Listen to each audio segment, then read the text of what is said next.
mon frère qui me dit, bah tiens, t'aurais pas un CD, je voudrais graver 2-3 trucs. Je lui dis, oui, si, tiens, je vais t'en donner, j'en ai plein dans la cave, je vais lui en chercher, une file, comme ça.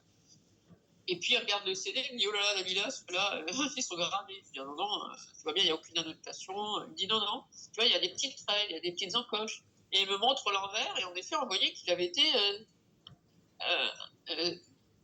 imprimé, enfin qu'il avait été enregistré.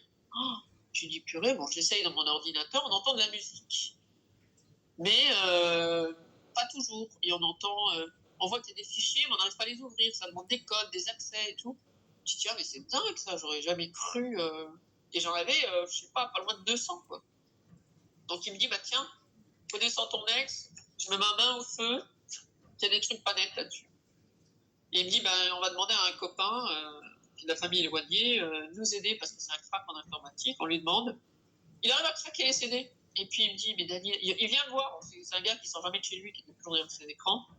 Il me dit, écoute Dalila, je sais pas qui est ton ex, mais il n'est pas ce qu'il te dit.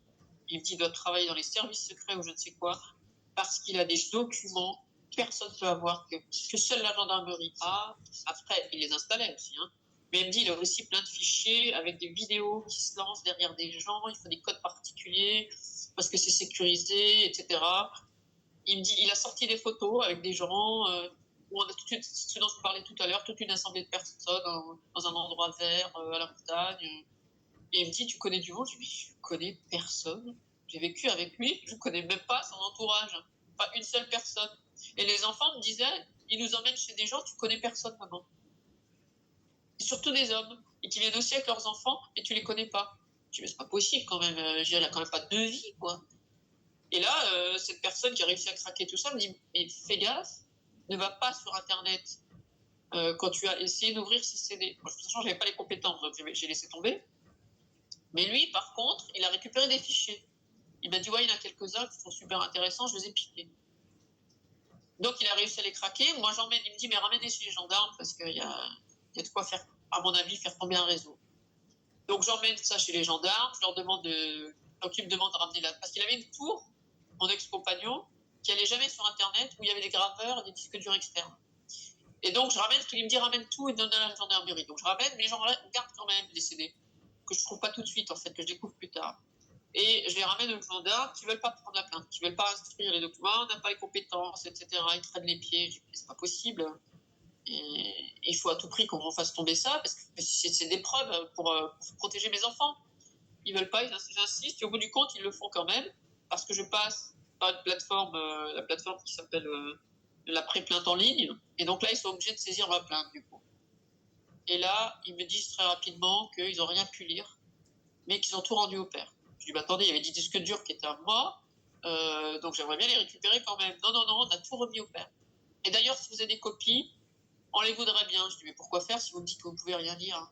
Il me dit, parce qu'on n'a pas réussi à les lire, les originaux, donc on aura peut-être plus de chance avec les copies. Je dis, mais attendez, vous foutez de moi, là. Donc je pense qu'ils ont très bien vu ce qu'il y avait dessus, et qu'ils voulaient, en plus, les copies pour être sûr que j'avais aucune preuve. Mais il n'y a pas d'histoire de pédopornographie dans ces CD-ROM. Ben, je ne sais pas, parce que moi, je n'ai pas réussi à les lire. Et le copain qui a réussi à les lire et qui est allé sur Internet, quand j'ai dit aux gendarmes, oui, bah, apparemment, vous n'êtes pas très fort, parce que mon pote, lui, il a réussi à les ouvrir. Et ben, ni une ni deux, quelques semaines plus tard, ils l'ont emmené en hôpital psy. Et il est revenu comme un légume. Ils l'ont lobotomisé. Il a même plus, il divague. Donc je ne sais pas ce qu'il a vu. Il peut même plus m'en parler maintenant, je pense. Il me reste des CD que j'ai mis en lieu très sûr. J'ai été cambriolé je ne sais combien de fois. J'ai mis des caméras pour prouver que j'étais cambriolé, parce que le comble, c'est quand on est cambriolé, vous n'avez même pas d'infraction. Il n'y a pas une porte de cassé ni une fenêtre de cassé.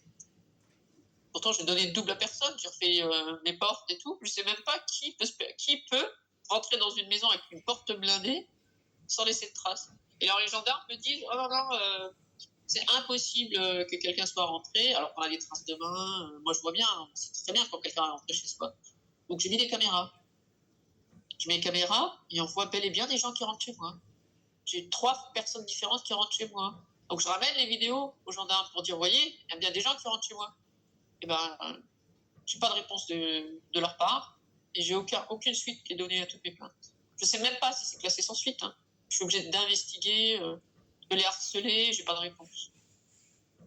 Et aujourd'hui, j'ai mon avocat pénaliste qui on s'est porté partie civile pour la plainte pour viol. Vous vous rendez compte, on a déposé plainte en mars 2019.